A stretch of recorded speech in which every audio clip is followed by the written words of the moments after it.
什么？裴青的意思是要流放信王，是吗？陛下，这也是臣的意思啊。哎呀，那可是朕的儿子呀！就算是所谓的人证物证是真的，是信王要给秦王下毒，可是李逆也没死啊，为什么要将信王削去王爵，还要流放啊？陛下，秦王也是您的儿子，况且秦王收复了两京，功在社稷，而那信王呢，谋害信王妃。此事举朝皆知，却未受到严惩，刚刚被赦免放出，就要谋害手足。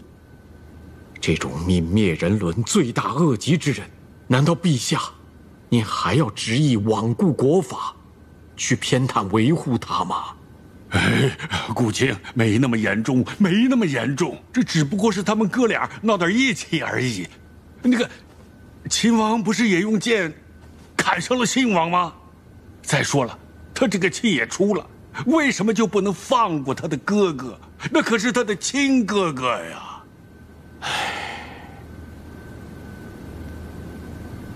陛下，裴青，为何行此大礼？陛下，秦王自领镇西军秦王，收复两京，有大功于社稷。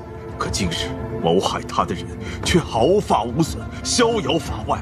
难道日后任何人都可以谋害有功之臣吗？在镇西军中，凡同袍蒙冤，自我而下，必为其鸣不平。这是镇西军命迫所在。陛下徇私枉法，宜偏袒信王，那臣只好率领镇西军，奉秦王远离朝中，以保全秦王性命。陛下，倘若陛下不肯流放信王，以正国法，那臣也只好率领中书省诸臣辞去中书之职。顾卿、裴青，何至于此？何至于此呢？这难道就不能放信王一条生路呢？陛下，那信王先是谋害发妻，又谋害手足，已经犯下了十不赦之大罪。如今削去王爵，流放他，已经是放他一条生路了。我的俊儿啊，你怎么受得了流放之苦啊？臣告退。两位，且等等，且等等。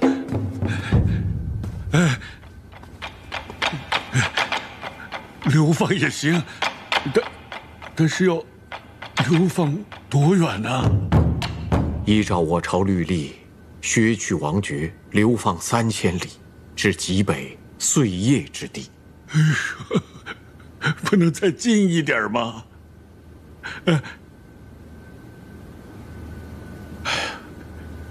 这过几天就是董皇后的忌日，能不能让信王随朕一块儿去祭拜他的母后？到时候我会让秦王也去，让信王当着他的面给他赔罪，这样总可以了吧？能不能流放1000里，到琼州，行吗？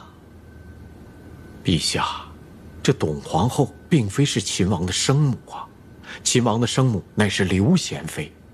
之前追封生母之事已经委屈了秦王，如今再让他去祭祀，恐怕不妥呀。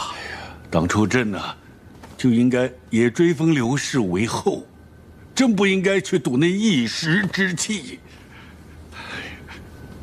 这样吧，到时先祭祀董皇后，然后再祭祀刘贤妃。我把信王给叫来，在刘贤妃的灵位之前，向秦王赔罪。这样总可以了吧？倘若这信王能够在刘贤妃的灵位之前赔罪，那么流放1000里去琼州，这也是陛下拳拳爱子之心了。只是这责罚可不能再减了。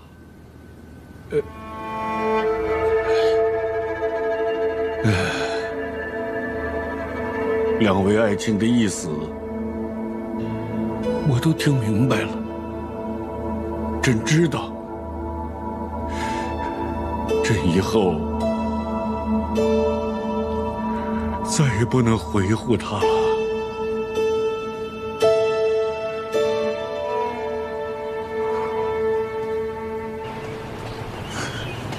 小姐，大将军那边传信说，接受那边派了一队人马跟着柳成风进了中原腹地。后来大将军继续追查，发现这队人马进了冀州附近以后就失踪了，想必是藏匿起来了。副帅行到何处了？离荆州不远。带上一队人马，咱们北上迎一迎副帅，以免这些接硕人会暗中使坏。好。父皇，儿臣是被冤枉的，儿臣居然还要被流放，这是儿臣的命啊！父皇，俊儿，朕与故相商议了很久，他才同意，从流放3000里改成流放1000里。琼州那地方也还好，就是要防着点瘴气啊。就不能不流放吗？儿臣舍不得你，怕是儿臣一去，就再也不能活着回来见您了。君儿，父皇，父皇，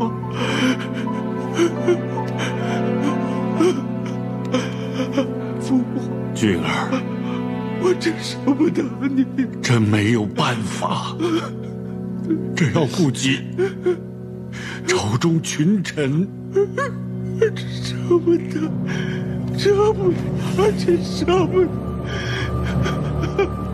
不得你，儿臣舍不得你，儿臣舍不得你。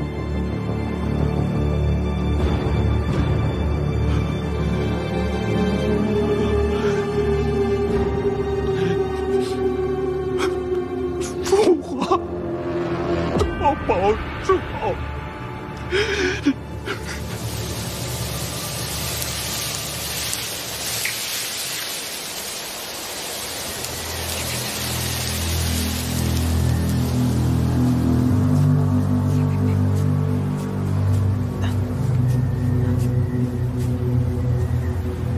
找的什么破地儿啊！马车也进不来，骑马也不行。殿下都在策划谋朝篡位之事，又怎么能不在此机密之地相商？柳成风，你胡说什么呢？暗中收买禁军，企图谋朝篡位的是我大哥，我并无弑父之意。只要我2位兄弟一死，皇位自然是我的。是啊，殿下只是想螳螂捕蝉，黄雀在后。不过你放心。我等一定会令殿下心想事成。毕竟我和殿下都不想让李密再活着。帮我转告乌洛首领，只要你们能够帮我成功登上太子之位，那么芒河以北的燕州和涿州，我全都会依约割给解说，绝不食言。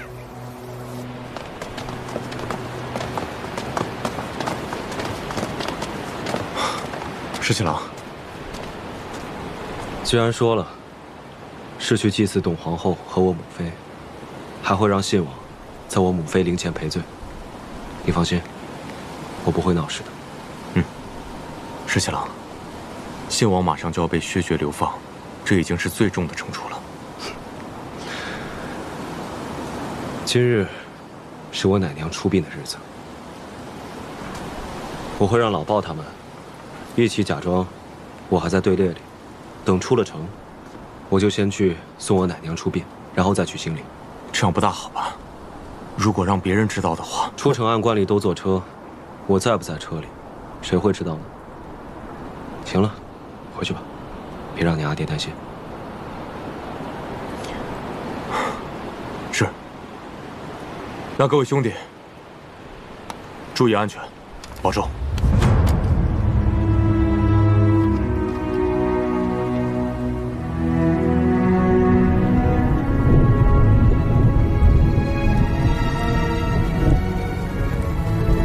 在刘贤妃的灵前，就妥妥当当的给秦王赔个礼，别再闹出什么意见来了啊！父皇，我知道了。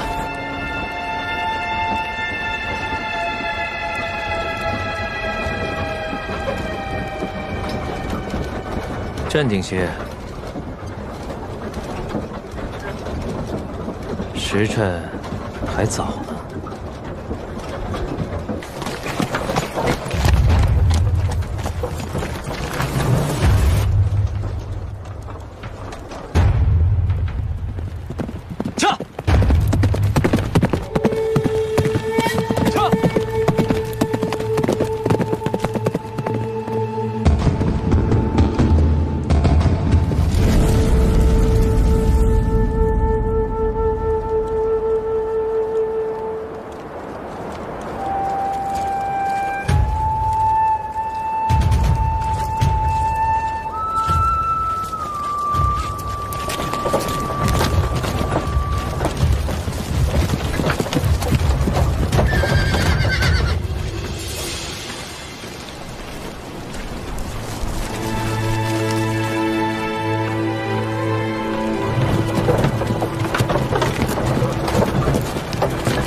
结硕人，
这些都是接硕人，你回去告诉裴元，让他带兵出双护驾。我去引开他们，你先赶回去。是，快。是。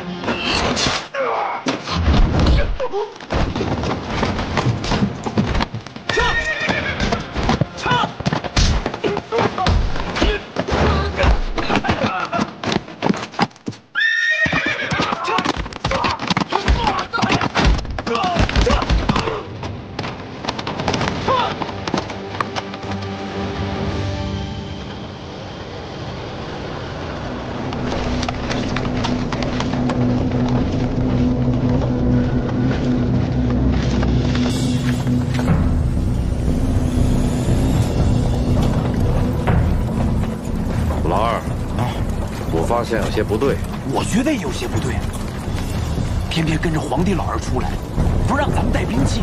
大家伙放警惕些！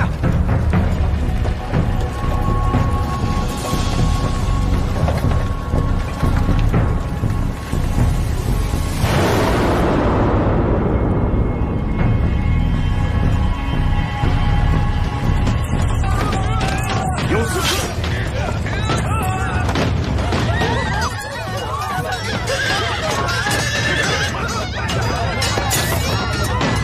快！复活磨盘。皇上，父皇，有二车护驾，有二车护驾的，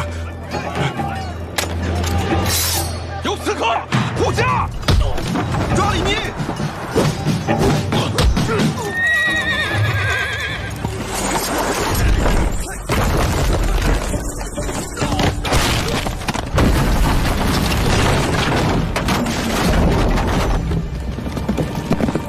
没想到接收人竟然派出乌洛身边最精干的神剑队。不知咱们今日能否赶到西长境？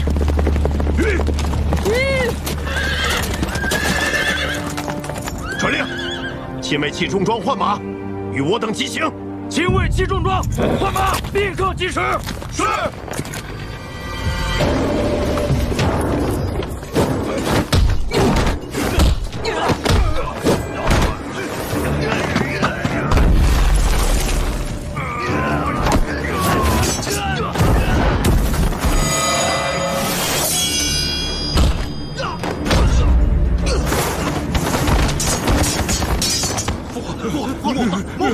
护驾呀！护驾！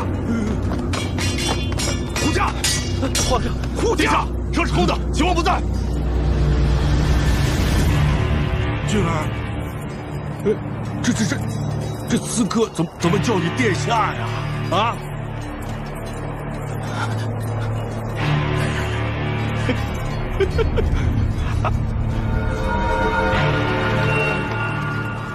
父皇，皇上，既然不肯杀秦王，就由我来代劳吧。谁让我生在这帝王家呢？这些刺客都是你找来的？我是你的亲生儿子，你竟然要流放我呀！你禅位于我，你退位去西内待着，好好的去做太上皇可好啊？俊儿，你这是要造反吗？秦王弑君谋反，护驾！好你个李来，我竟然没有看出你是如此吃里扒外的货色！给我杀了秦王！我赏黄金万两，封官户口！俊儿，你这是要造反呐！你竟然要杀自己的亲弟弟！陛下，先躲躲吧。起来！你个吃里扒外的货色！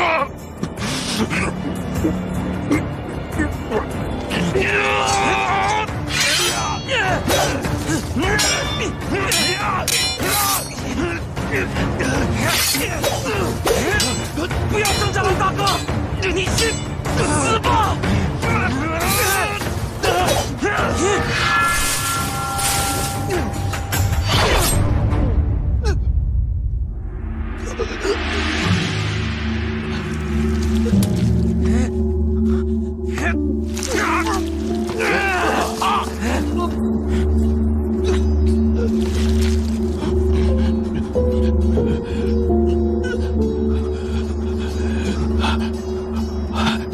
真是那个搬弄是非、渔翁得利之人啊！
怎么样？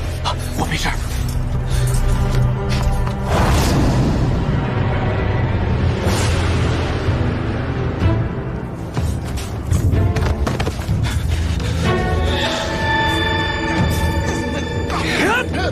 二哥，怎么样？父皇呢？啊！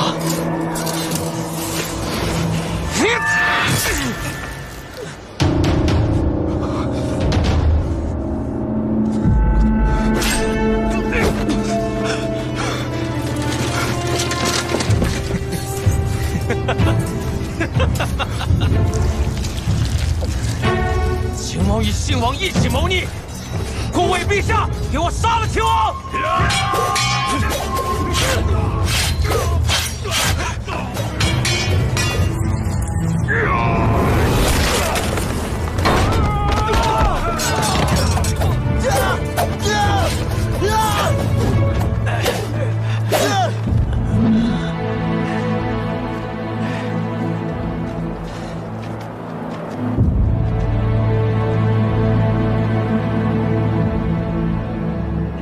都没事吧？没事。兔崽子们，来呀！来呀！兔崽子，来呀！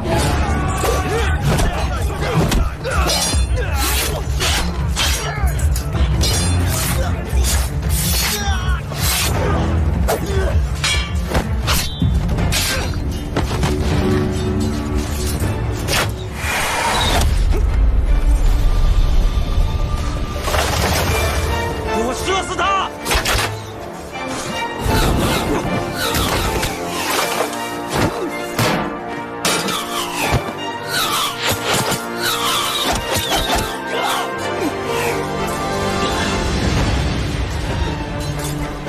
有弓箭手，你们快撤！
王先走，我来殿后。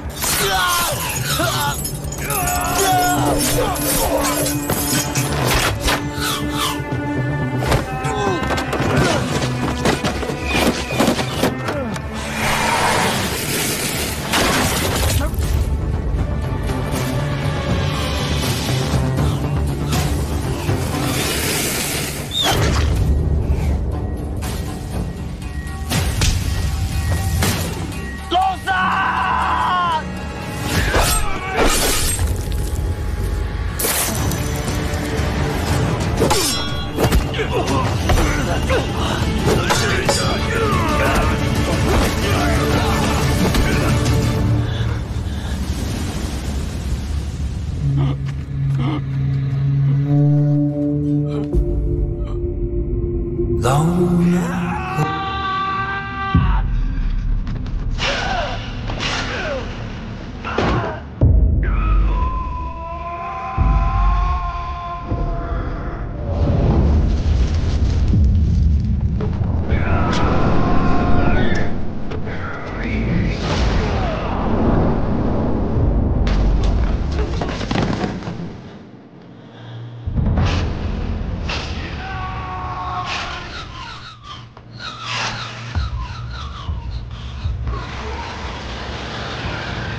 我射死他！射呀，射呀，射呀！快射呀！快上啊！叫你们上，我把黄河一脉全都给你们结束！上上上啊！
老三，老三，起来，你起来！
崔大将军，快请快请！幸亏你来了，救了朕这一回。回陛下，陛下上马！崔大将军，你不能走。十七郎，十七郎，我来了，醒醒！我来了，你看看我，十七郎。 十七郎，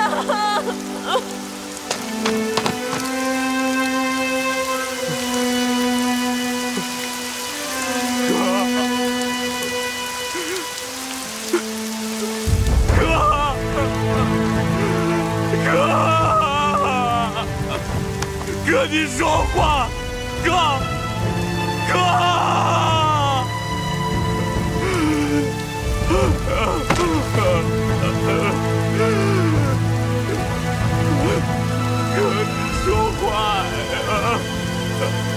带你回家了，我马上带你回家了，哥，你说话呀，哥！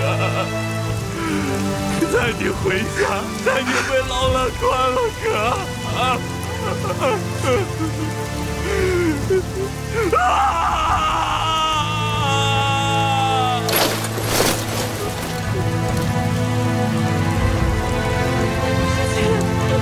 十七郎，你醒醒！十七郎，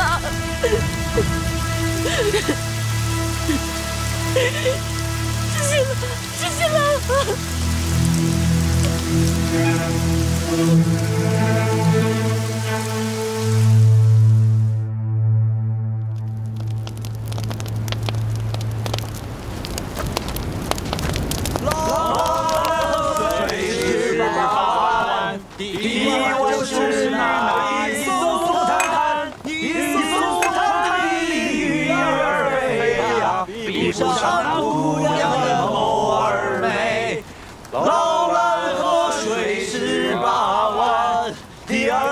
第二弯就是那。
我好生难过。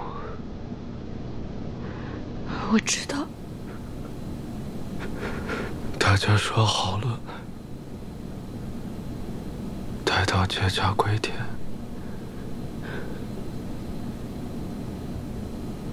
就回三里冢赵家村。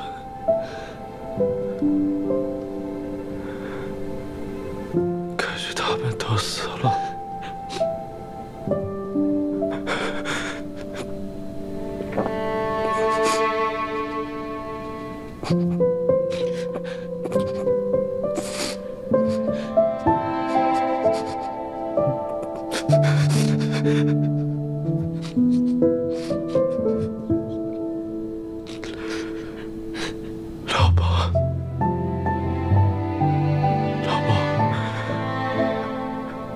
我打了这么多年仗，大的、小的，险象环生，他都没事。他总说我们这些老兵游子，上天不熟，说。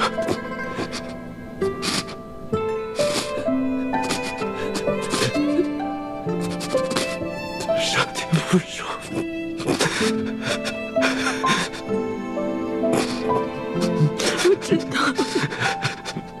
我知道，失去了。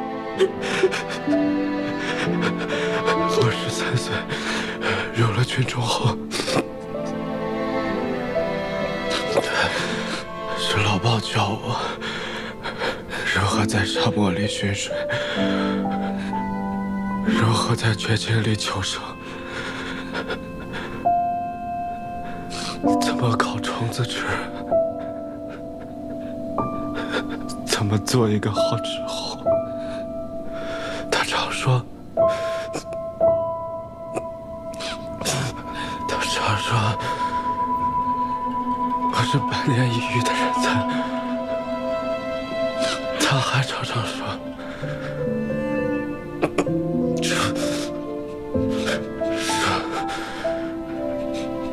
可惜我是一个皇室贵胄，学了这一身本事也无用武之处。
还好你没事，不然的话，只怕我会跟小姐一样，每天忧心如焚，只想守着你。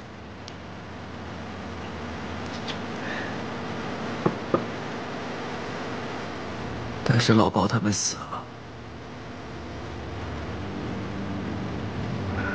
我好后悔啊！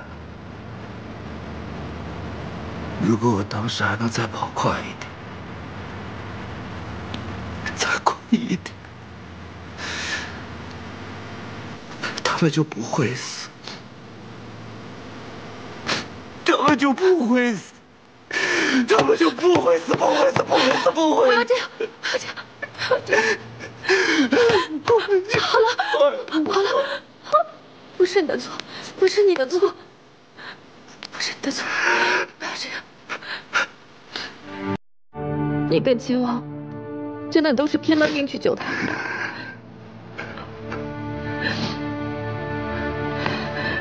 真的不是你的错，真的。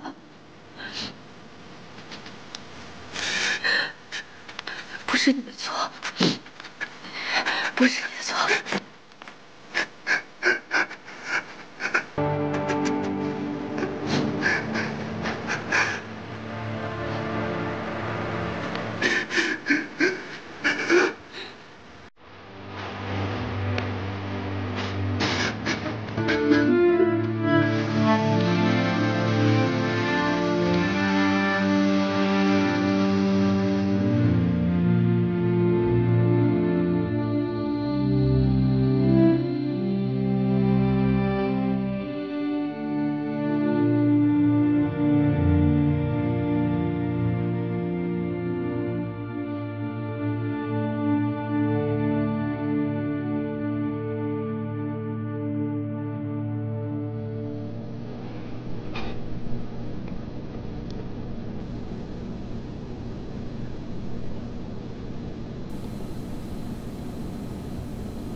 小姐，小姐，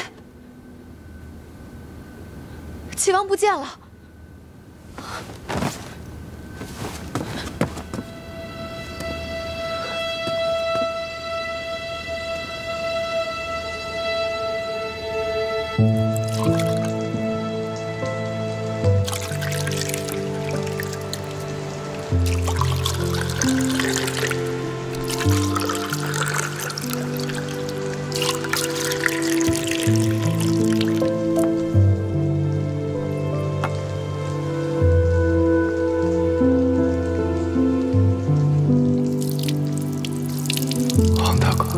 咱们兄弟啊，别的本事没有，闹他个天翻地覆这种事儿，再拿手不过。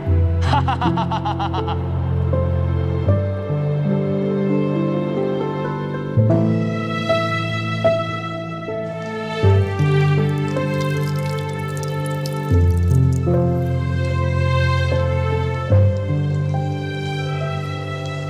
赵二哥，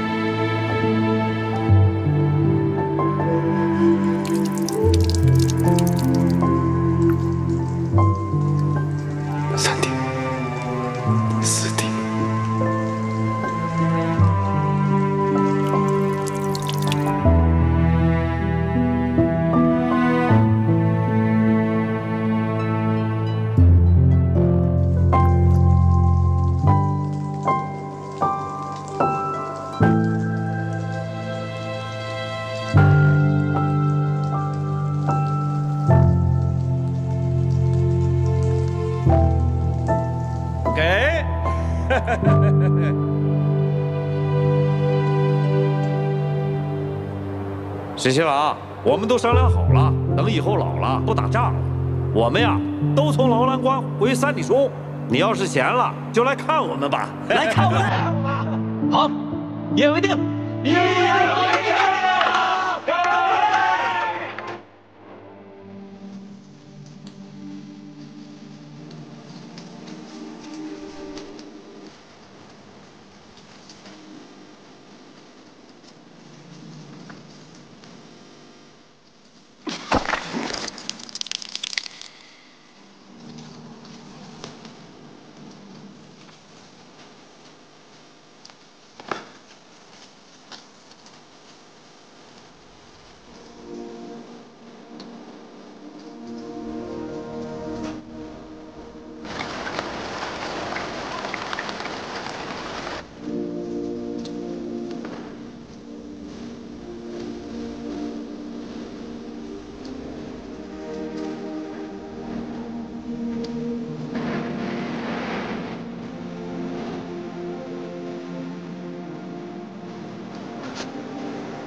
也许你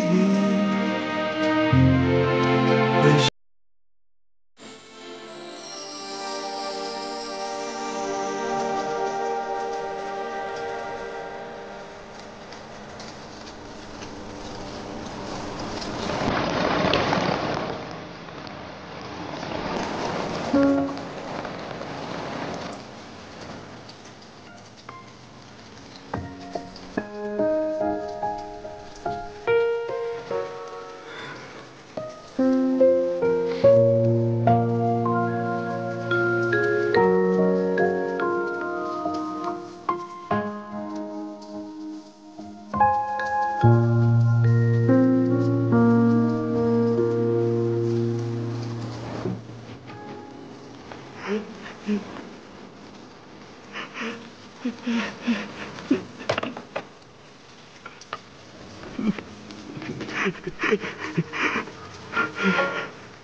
你知道，我从来都不信什么神佛，也从来不学院。但是那几天，你昏迷不醒的时候，太医说你这次伤得太重，有可能再也醒不过来。那个时候，我想去跪拜这世间所有的神佛，虔诚的许愿。你曾经说，奶娘说过，如果有什么心愿，就放一只竹蜻蜓。当竹蜻蜓落地的时候，心愿就可以实现了。这些竹蜻蜓，都是你在昏迷不醒的时候，我在你床前想的。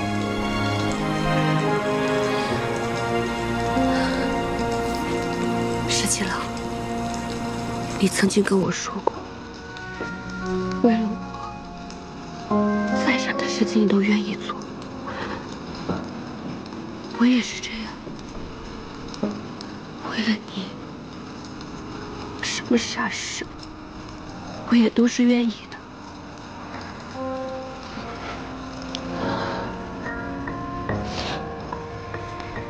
我知道你心里很难过，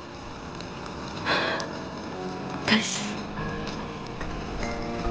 我们只有好好活着，活下去，才能知道他们为什么而死。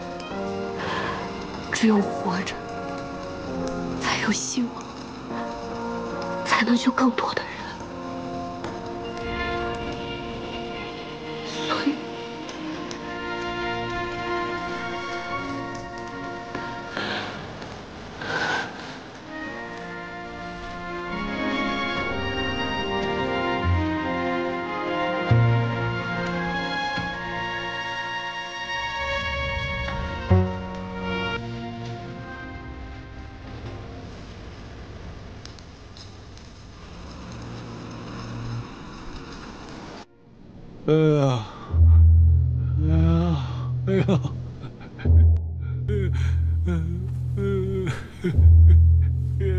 这怎么全身都疼啊？陛下深宫无碍，只是心绪沉重。微臣告退。哎呦，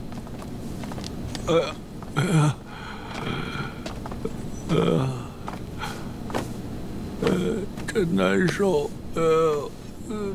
真疼啊！陛下，太医刚刚请过平安脉，说并无大碍。可是，我现在还是觉得全身特别的疼。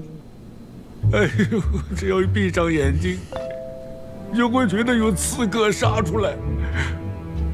哎呦，我这一宿都不敢睡，只能点着灯。陛下，陛下受了那么大的惊吓，哎，如果换做常人的话，早就给吓破胆了。陛下只是稍有不适而已，已经是泰山崩于前不色变的境界了。顾相说的对，可是我这身上真是疼啊！你说这什么时候才能好啊？陛下，既然您圣功不虞，那就册立秦王为太子，并令太子监国吧。秦王不是也受了重伤，还在养伤呢吗？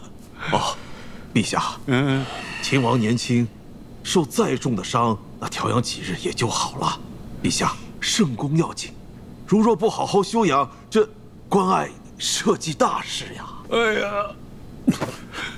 秦王和齐王多好的孩子，没想到被接说人利用了。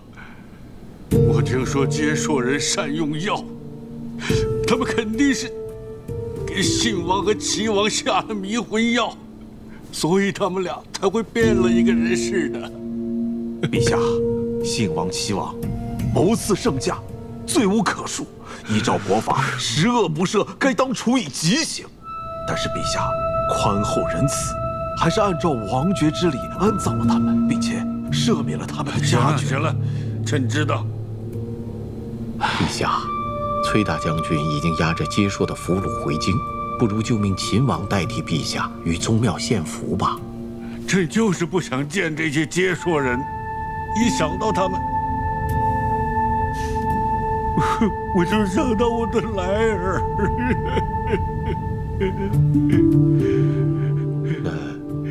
臣就替陛下下旨给礼部，准备册立太子大典吧。陛下，还有一事得请您定夺。白水关大捷之后，崔家军陆续撤回了瀛州，这其中的军费花了几万万钱。您看我们兵部实在是……哎呦，朕头疼得很。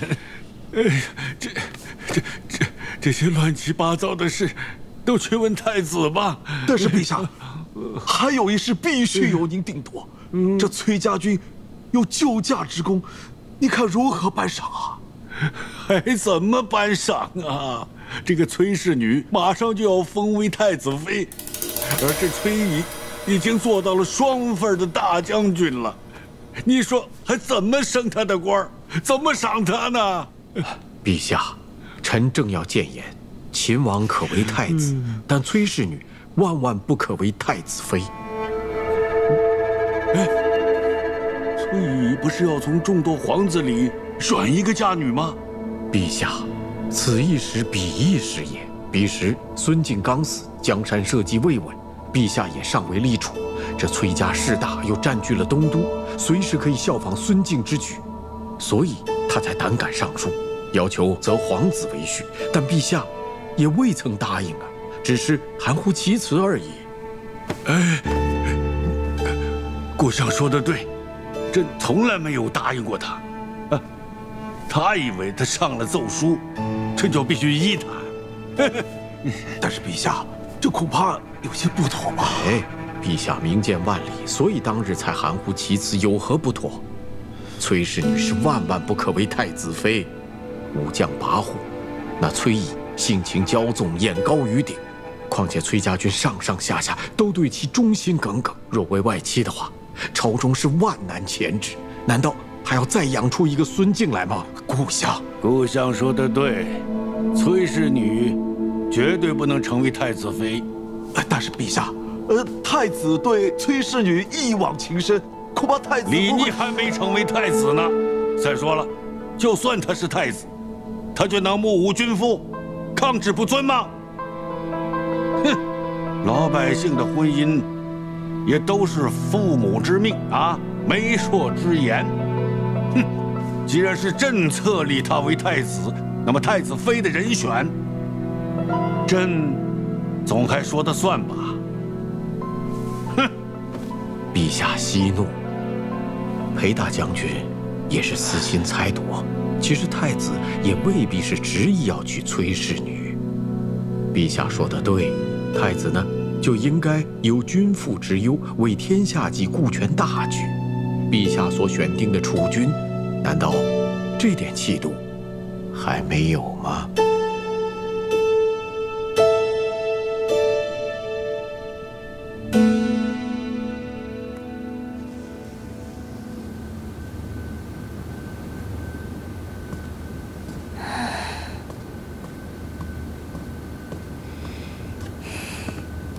小姐，今日又没见着秦王。昨天去的时候，小裴将军还说秦王殿下已经醒了，客客气气的收了我替您送的东西。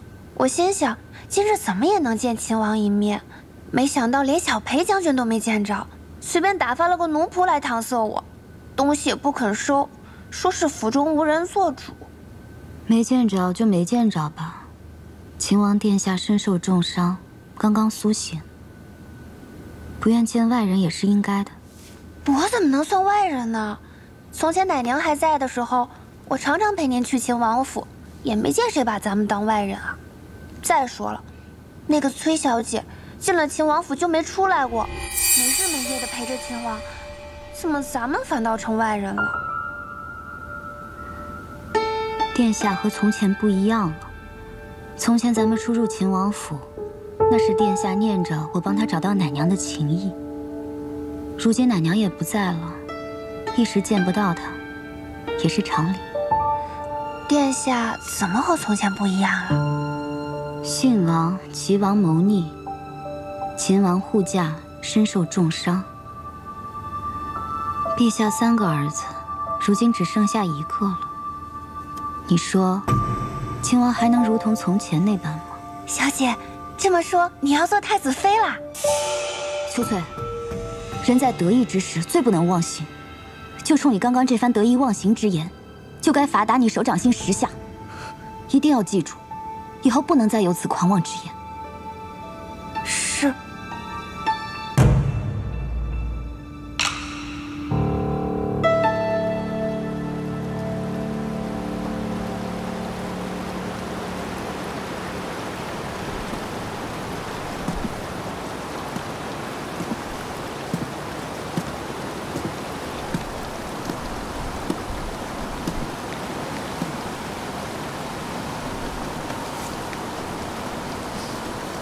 十七郎，天气凉了，我给你做件衣服吧。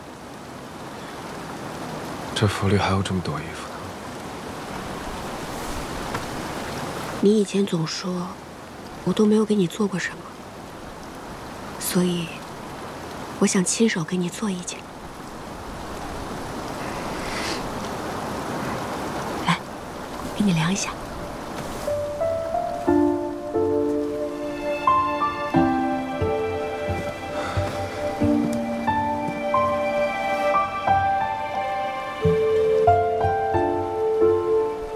看一下啊。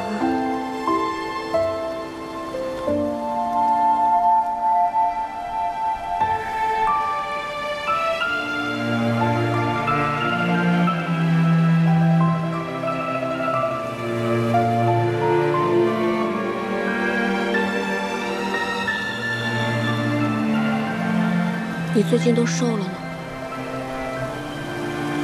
你以前没替我量过身，怎么知道我瘦了？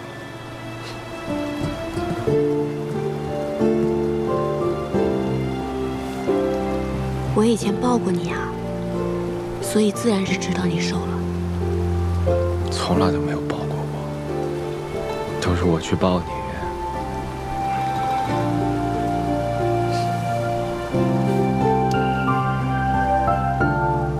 这不是抱你了吗？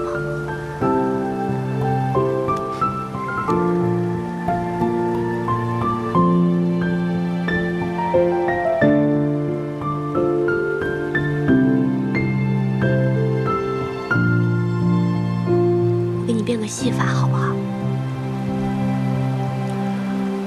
啊？你看，把它塞到我的手里面，塞，都塞进去了。吹一口气。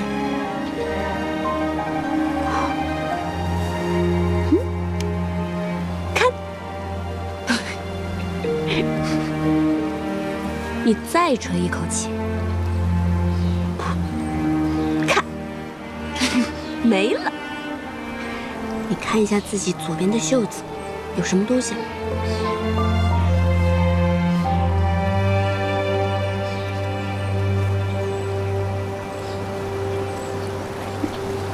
没有东西吗？那你摸一摸你的袖子，右边。我的。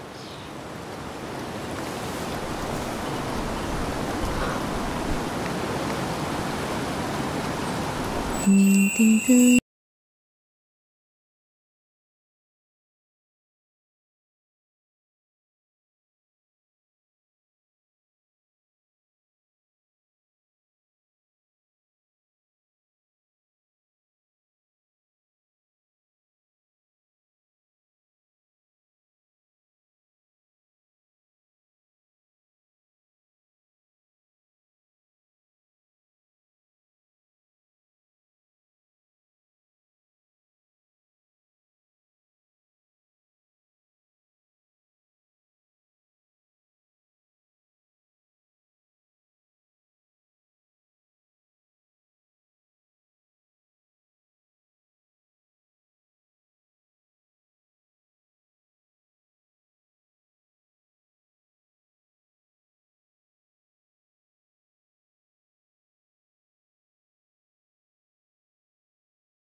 以前都是老鲍烤羊，黄大哥、超二哥咱们喝酒，没想到现在，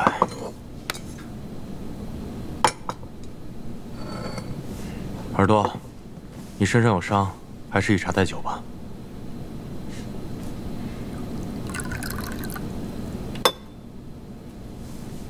来，让我们敬老鲍他们。敬老鲍。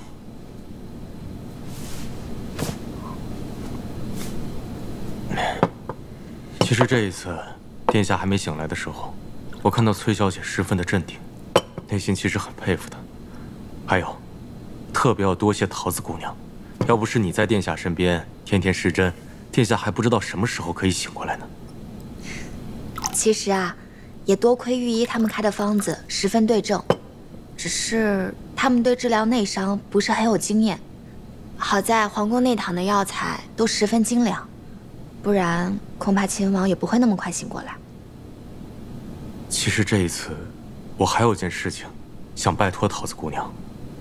小裴将军，但说无妨。我想请桃子姑娘去劝一劝崔小姐，让她能劝一劝秦王殿下。现在朝中的诸臣，皆以为秦王殿下必为太子，但是秦王殿下自己却不以为然。 信王、齐王皆在谋逆中身死，朝局震动，群臣内心不安。但我是知道他的，他是想回劳兰关了，但是如果他现在不当这个太子的话，只怕乱局又起，天下难以太平。小裴将军的用心良苦，我都明白。只是我们家小姐特别有主意，方才那些话，我也不好同她讲。其实最重要的是，这些毕竟还是秦王和我们家小姐自己的事儿。你说呢，耳朵？小裴将军，其实我跟桃子已经商量过了，十七郎和崔小姐的有些事情，我们不会再多嘴。就好像我跟桃子有些事情，我们也不会再跟他们说。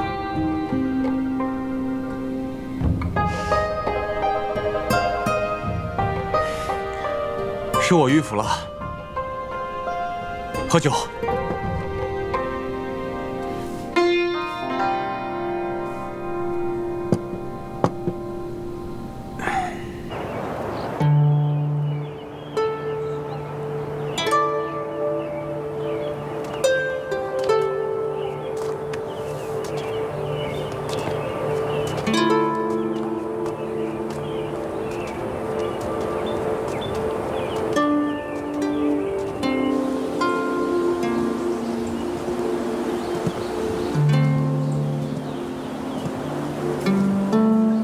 十七郎，我就不进去了。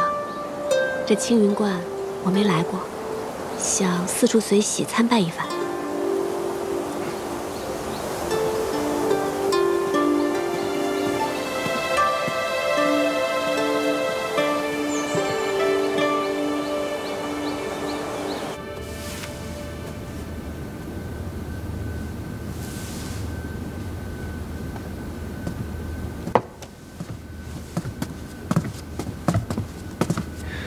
见过萧真人。殿下请坐。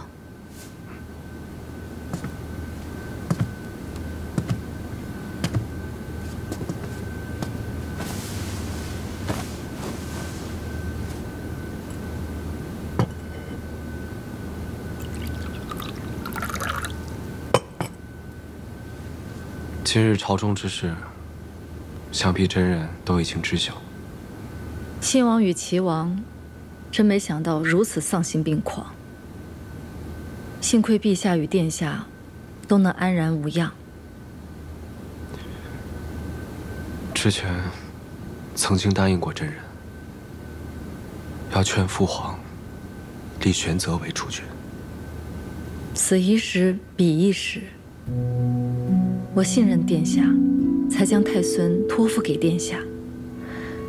殿下是一诺千金之人，所以今日才特意入关来见我。其实殿下内心早已深知，如今的情势，殿下恐怕不得不为储君。如今朝中不安，太孙乃一介质子，他如今没有这个能力，因此大变之举。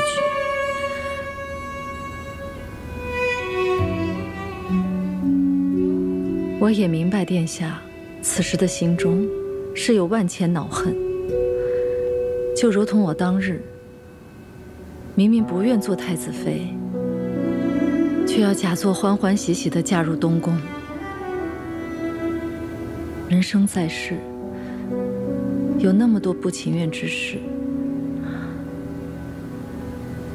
活在当下，顺势而为，落子无悔。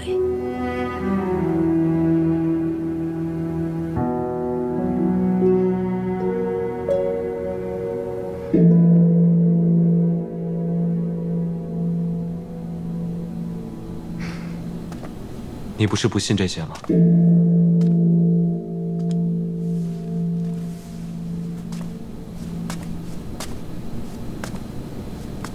世间有万般不得已，人生譬如朝露，忍不住有所贪恋，有所求，这漫天神佛或许会垂怜一二。我知道你是求的，不能说，说出来就不灵了。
原来青云观的神树长这个样子。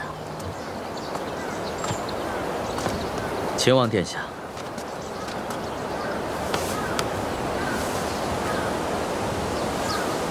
多感殿下相助，今日又特意亲自护送，太孙殿下才得以平安归来。韩将军客气了，是礼是期，多感韩将军重意。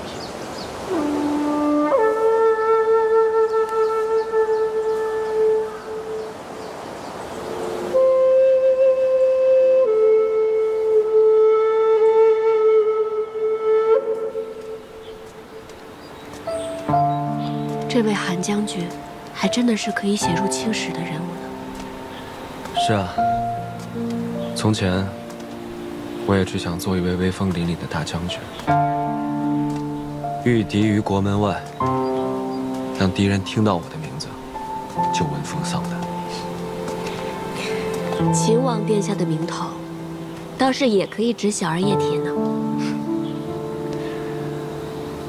其实我心里知道。劳兰关是回不去了。我亲眼看着兄长们背叛父亲，其实他们都是死在对权力的渴求和无法控制的野心之下。之前我总是很想回劳兰关，现在我明白了，我想回的并不是劳兰关。而是想要回到过去那种简单的、没有心机的、开心的日子。我太清楚，一旦成为储君，恐怕就要做很多身不由己的事。一个闲散之人和一国储君要担当的责任完全不同。从前我不知道。亦或是我知道，只是不愿意承认罢了。我阿娘死后的很长一段时间，我也什么都不想要，只想回到阿娘还在身边的日子。阿英，我心里其实都明白，你我所思所求，其实都是殊途同归。我们都想天下太平，百姓们不再流离失所，文官清廉，武官不惧死，所有人都能过上好日子。选择年幼，是无法担此重任。若他当储君，到亲政，还有漫长的10余年。这10余年里，父皇是没有办法担当天下的。既然无人担当，那么就由我自己来担当。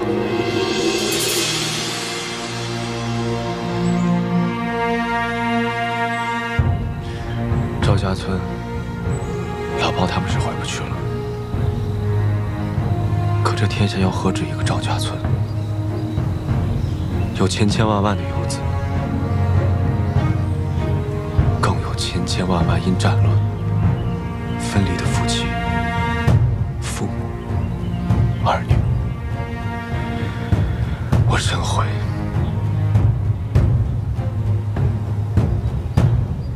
没能救得了老包他们。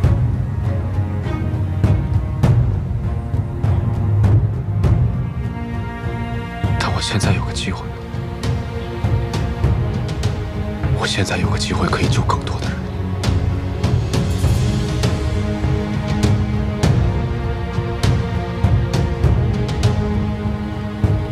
我要救更多的人。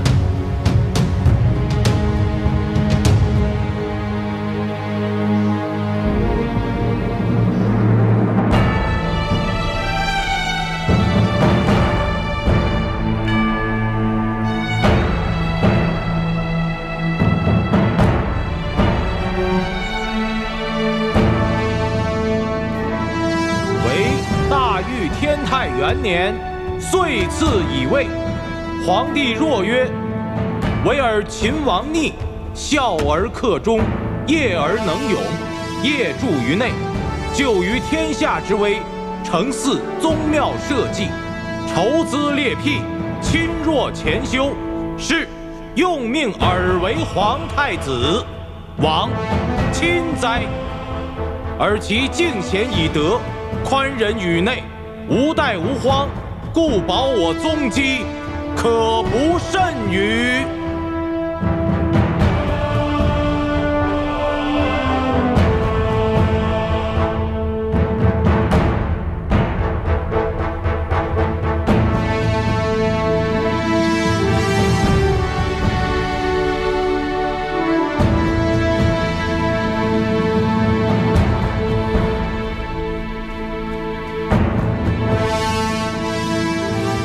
谢陛下。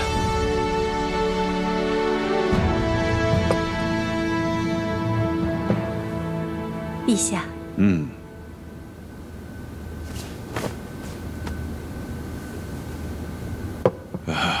陛下似乎闷闷不乐呀。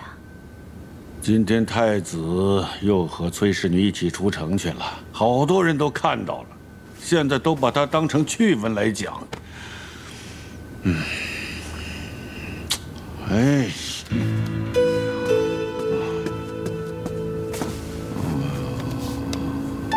陛下明鉴，今时今日，确实不宜选崔氏女为太子妃。崔家势大，选这样一位太子妃，于太子无益，亦于朝局无益。将来，陛下必然要削弱裁撤崔家军。若崔氏为太子妃，定成阻碍。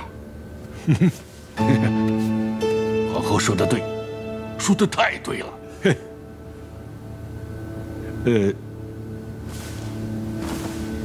可要是崔氏女不行的话，那就得选一个出色的名门之女做太子妃。那日赐宴崔氏，我冷眼旁观，觉得故相之女顾婉娘不错。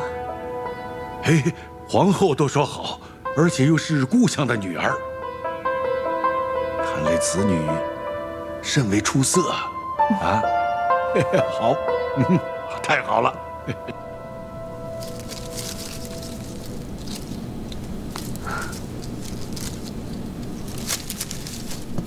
小姐，怎么了？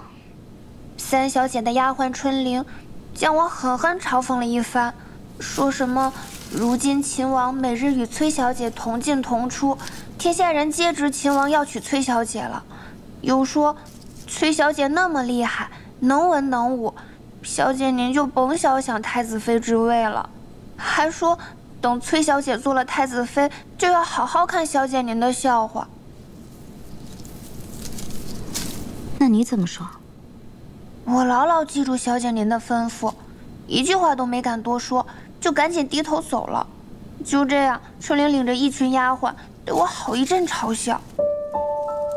得意之时不忘形，失意之时不颓唐，这才是大家风范。再说了，与秦王同进同出，岂是闺秀应有的贞静之举？若崔小姐做得太子妃，那自然无妨。可若最后旁人成了太子妃，那不成了天大的笑话了？小姐说的是，我就睁大我的眼睛好好看着，看这位崔小姐到底能不能做太子妃。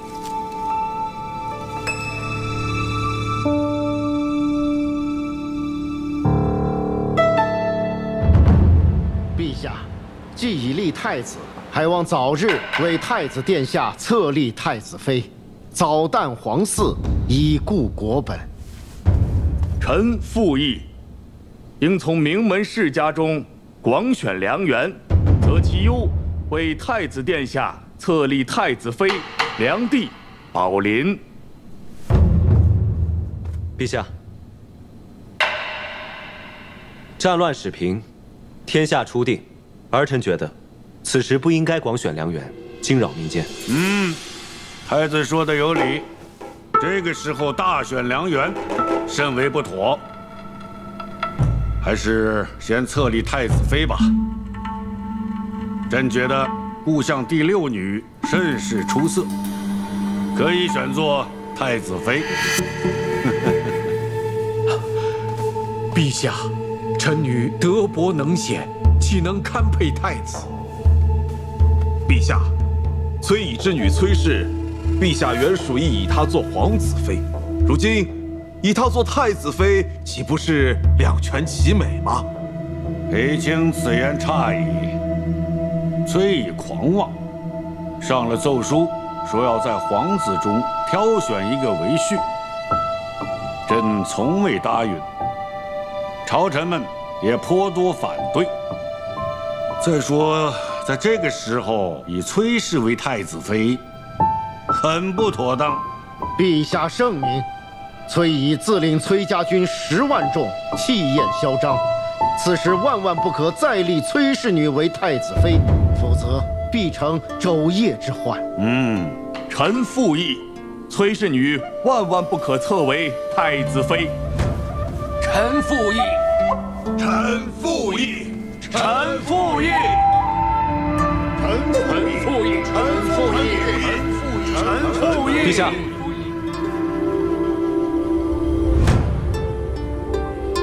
儿臣觉得如今谈婚姻之事尚早。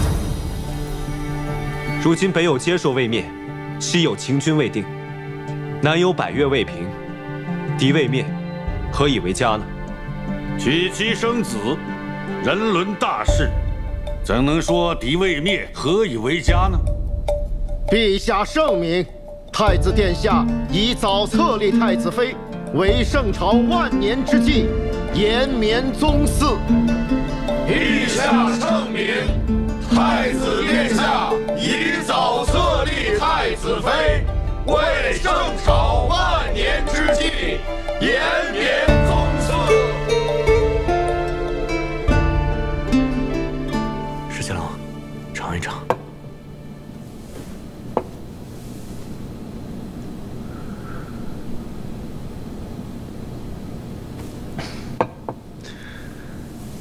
你这匆匆到这儿来，不光是为了讨碗茶喝吧？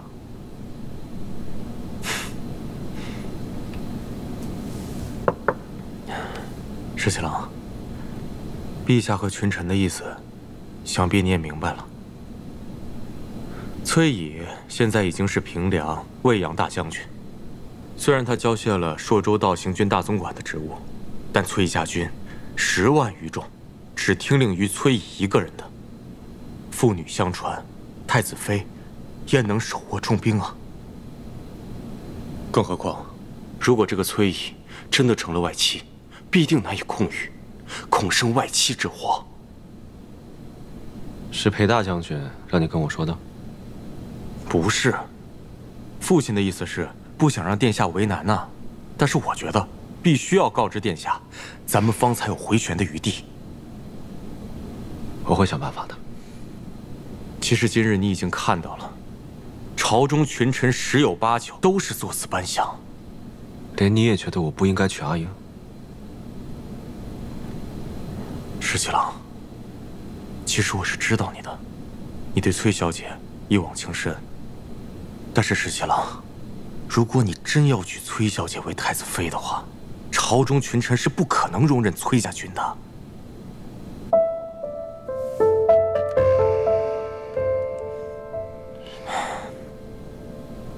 现在不比从前了，现在已经天下太平，裁撤各路兵马那是势在必行的事情。就连镇西军的部分冗员也已经在陆续裁撤了。其实你心里比谁都明白，崔家军不受朝中管辖，而且人数众多。如果现在裁撤，他们还可以解甲归田；倘若将来尾大不掉，后面不得不兵戎相见的话，那才是惨痛至极、无可救药的境况。必定会有两全其美之法。石七郎，我是这样想的。其实崔小姐呢，通情达理，只要你动之以情，晓之以理的去劝她，我觉得不行，不能这么对待她。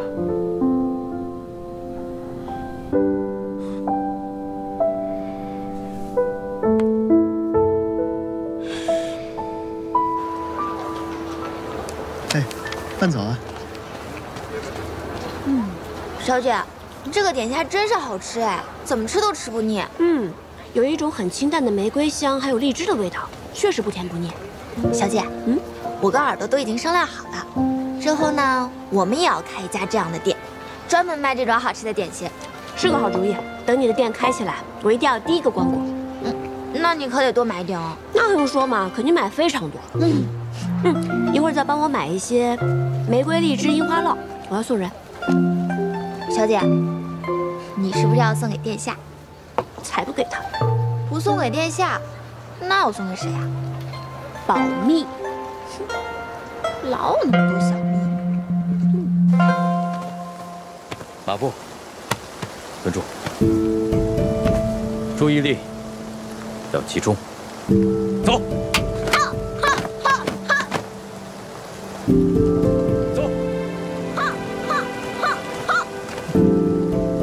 累吗？不累。再来。很好，再来。用力。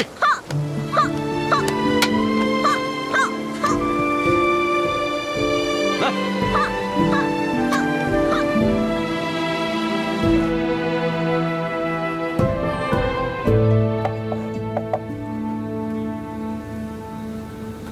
多亏崔小姐，还想着我这方外之人，带着这么精美的点心来看我。也是想到太孙还是小孩子嘛，肯定爱吃此物，所以就特意送来了。殿下已经被册立为太子，权责也不再是太孙。崔小姐，今后莫要再做此称呼。是。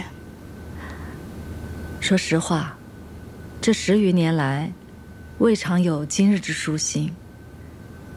虽然这是方外之地，不染繁华，但就像是酒归之人，私心甚喜呀。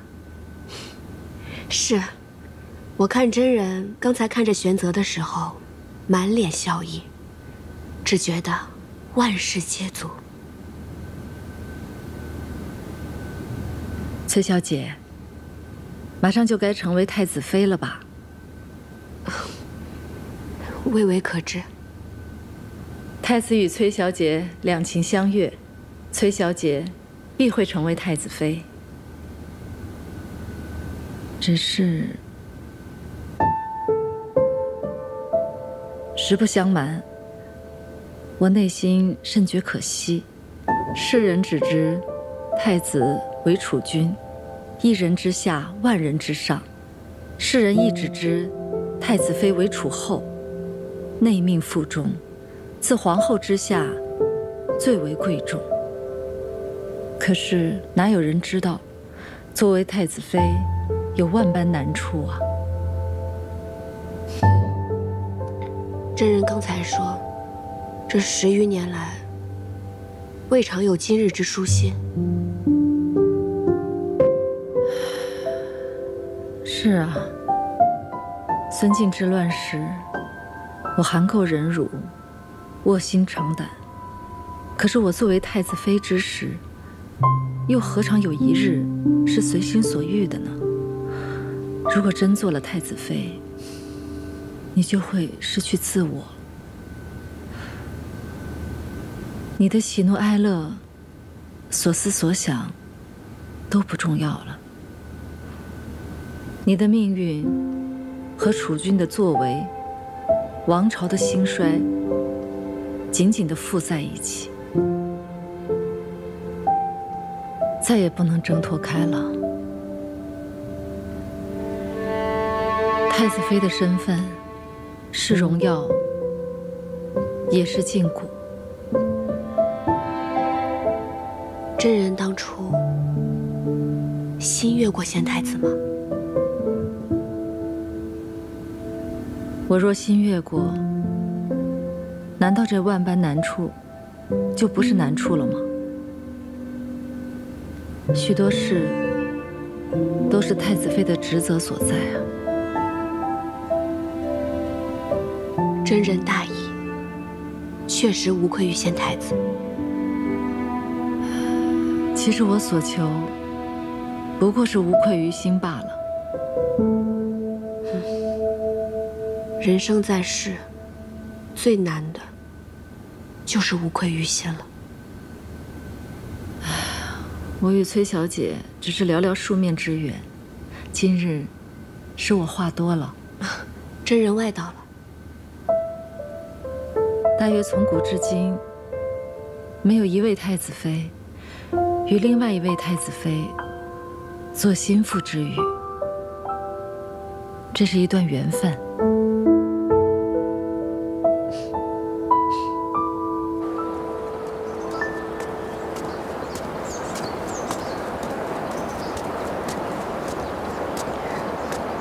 殿下，顾小姐免礼，约我到此，不知所谓何事？是婉娘唐突了，贸然相约，实为婉娘惶恐万分。婉娘知道殿下与崔小姐早已有白首之约，万万没料到，陛下竟然指名提及婉娘。婉娘也不知道陛下为何忽有此意。若殿下允许，婉娘可请家父带上奏书，就说婉娘身子不好，不适婚配。婉娘自愿出家为道。顾小姐多虑了，怎能因为陛下的一句戏言，便耽误了你的终身呢？可人都说，君无戏言。婉娘实在不愿殿下因婉娘的缘故，耽误了与崔小姐的姻缘，或与崔小姐生了嫌隙。婉娘真的自愿出家为道。真的没什么事，你放心。阿英与我，绝对不会因为他人而生了嫌隙。是。多谢崔小姐来看我们娘娘，娘娘她好久都没有这么开心了。从前在宫中，自不必多说了。自从接回了太，接回了玄泽，娘娘的脸上才有了笑意。崔小姐来看望她，她的眼中也有了神采，真是难为崔小姐，每句话都能说在娘娘的心坎上。本来也是不好意思来打扰真人的清修，但是一想到其实玄泽还是个孩子，真人这么多年心力交瘁，实在不易，所以就想常来看看，不要嫌我聒噪才好呢。哪里，锦娘自是整日盼望着您能来。娘娘她虽然嘴上不说，但是心里也是盼着您来的。阿莹，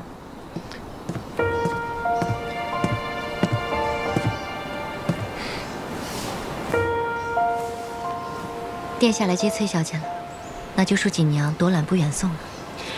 真人那儿之后要是缺什么，随时到府上来找我或者桃子都行。好。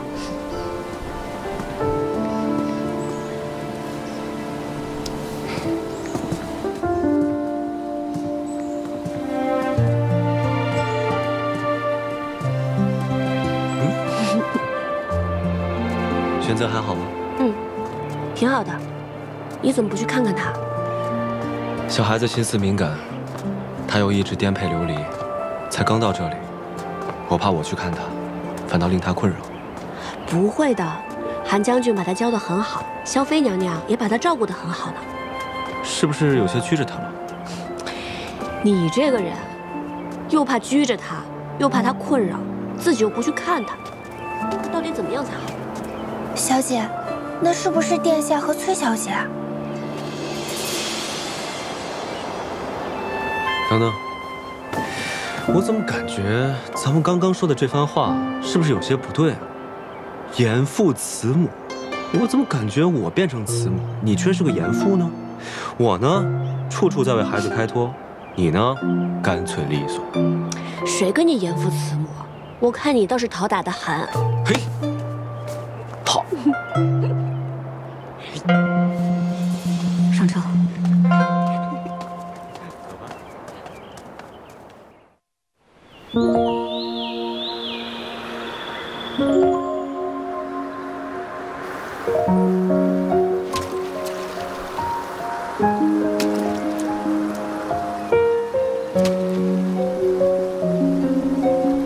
萧妃娘娘和玄泽总算是安定下来了。玄泽又长高了不少，练起武来也是有模有样。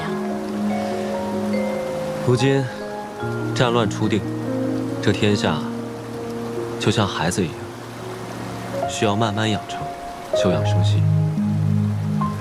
我打算等到明年春上的时候，劝父皇减免赋税，那些无主的荒田，着人一一丈量，据登记，分发给贫苦之人。如此一来，百姓的负担必然会减轻不少。之前战乱四起，不少人原本都是善良的百姓，为了活命被迫落草为寇，还有不少流民在各处府州徘徊，时日一久，早晚会生祸患。是啊，我心中也在思量此事。像黄大哥他们，明明也是良善之人，却因为战乱和横征暴敛，被迫陷入入里。送你样东西。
阿爹。阿爹，裴大将军来访，都说什么了？他说，陛下与朝中诸臣都反对你做太子妃，我反唇相讥，他却喟然长叹，说殿下与你两情相悦。像他那样的老头子，难道想傍他鸳鸯？他劝我，为今之计，若裁撤全部崔家军，10万将士齐齐解甲归田，你才可能有机会嫁与李逆做太子妃。不过阿爹，现在天下平定，朝廷肯定是想裁撤兵马，镇西军自不必说了，咱们崔家军肯定是首当其冲的。若不是接受偷袭白水关，估计朝中会更快裁撤咱们全部崔家军。阿爹，现在县府已闭，不然您还是快点回瀛州吧。您这样久担京都，于崔家军于朝廷都一生变故。若是朝廷真的有意要撤裁咱们崔家军，我真的担心有人会对阿爹不利。那你呢？你不跟阿爹一块儿回去啊？我要是跟阿爹一起走，必定会有一番猜忌的。我就留在荆州嘛，也没什么大碍。哼，说来说去，你就是为李逆那小子。阿爹，您不是总骂他傻吗？他既然那么傻，那女儿就留下来，帮他一把。哼，女生外向，什么时候见你这般维护爹爹了？都成天惦记着要帮一个外人。依我看呢，我真想狠狠地揍他一顿才解气。好了，阿爹，别生气了，来喝杯茶。人家现在都是当太子的人了，您这样还要抽他一顿，那您也别想脱身走了。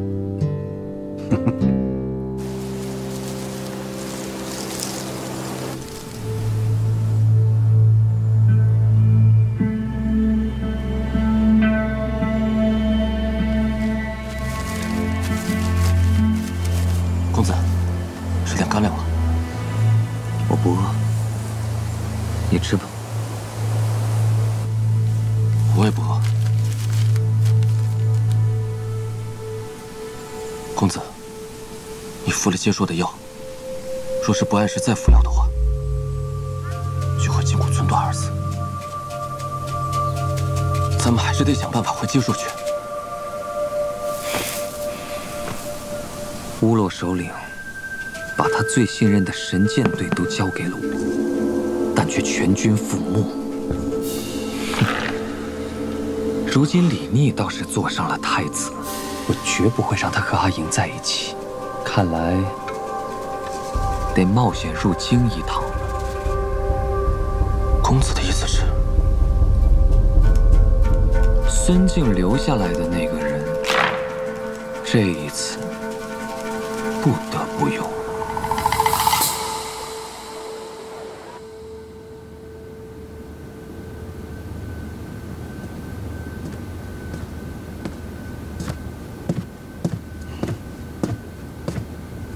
父亲，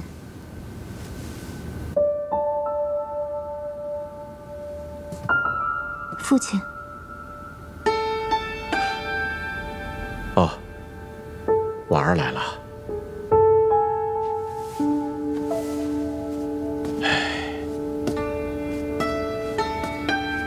过来坐吧。父亲可是劳累了。刚刚来了一位多年老友，说了一会儿话，一时之间就走了神。父亲唤婉娘来，可是有事要说。是啊，如今这朝廷上上下下对册立太子妃一事纷扰不断，想必应该是父亲的手笔。咱们这位陛下呀，是个软耳根，听风便是雨，稍加劝说就能如我们所愿。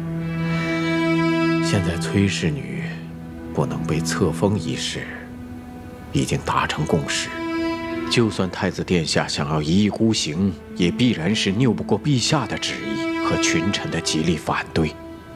但咱们这位太子殿下和崔小姐，都不是一般人，他们若是齐心协力，只怕是计谋百出，各有办法。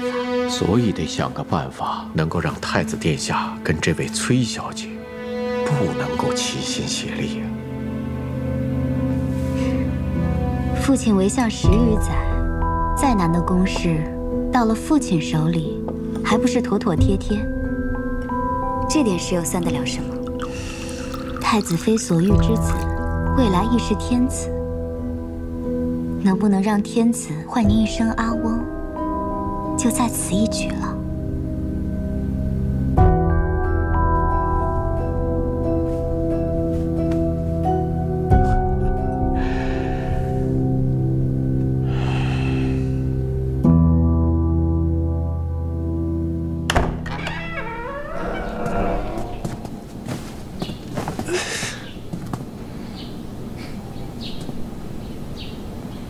你怎么穿成这样躺在这儿？过来。海莹，崔伯父走的时候给你留了多少人手啊？我怎么感觉这府里完全不设防？我穿成这样，行动这么不便，我刚进来的时候，就差拆窗破墙了，就这都没有人发现拦住我。京里虽然太平了，但也要防范一些。所以殿下这是一下朝，衣裳都没来得及换，就直奔我这儿来了。你都不知道，今日崔伯父辞京而去，这朝中又一片哗然，一个个逼着我娶太子妃，一个个又逼着不让我娶你，吵来吵去，我便反驳了2句。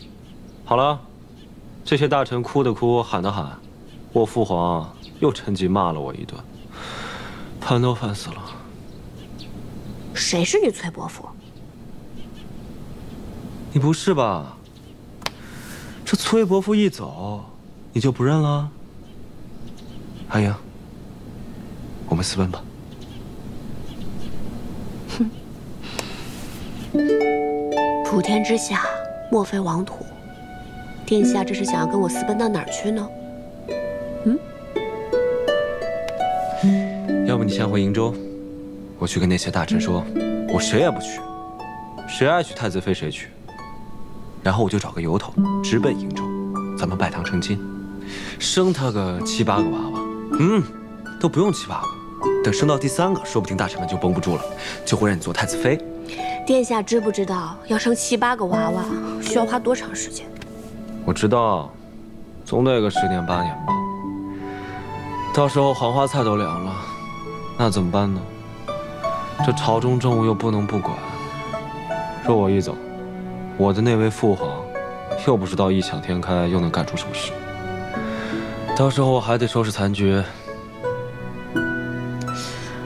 不然这样吧，我还是回瀛州去。反正呢，我只想做你的妻子，又不想做太子妃。到时候，你常来看我就是了。这种话你都说得出口？我现在是太子，你却不做太子妃，那谁做？说这种话，看我不罚你！殿下，小裴将军来了，说有要事商议。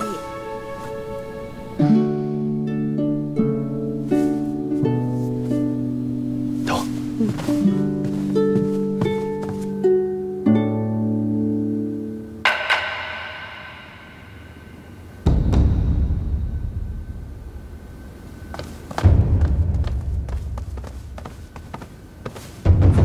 免礼。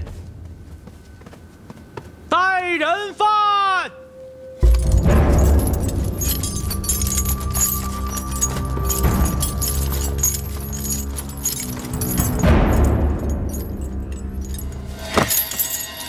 杰硕身吏部家里见过皇帝陛下，陛下万岁万岁万万岁！好了，你说你要出手，到底出手何人？家里要出手崔乙，